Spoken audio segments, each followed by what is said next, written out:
جن لوگوں نے بھلائی کا طریقہ اختیار کیا ہے ان کے لیے بھلائی ہے اور مزید فضل۔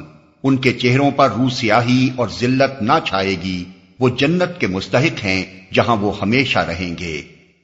اور جن لوگوں نے برائیاں کمائیں ان کی برائی جیسی ہے ویسا ہی وہ بدلہ پائیں گے۔ ذلت ان پر مسلط ہوگی، کوئی اللہ سے ان کو بچانے والا نہ ہوگا۔ ان کے چہروں پر ایسی تاریکی چھائی ہوئی ہوگی جیسے رات کے سیاہ پردے ان پر پڑے ہوئے ہوں۔ وہ دوزخ کے مستحق ہیں جہاں وہ ہمیشہ رہیں گے۔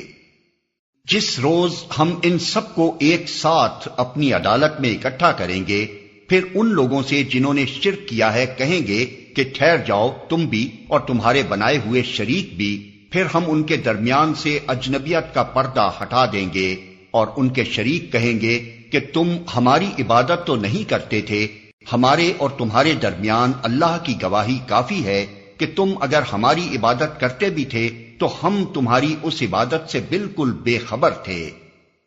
اس وقت ہر شخص اپنے کیے کا مزہ چکھ لے گا، سب اپنے حقیقی مالک کی طرف پھیر دیے جائیں گے اور وہ سارے جھوٹ جو انہوں نے گھڑ رکھے تھے گم ہو جائیں گے۔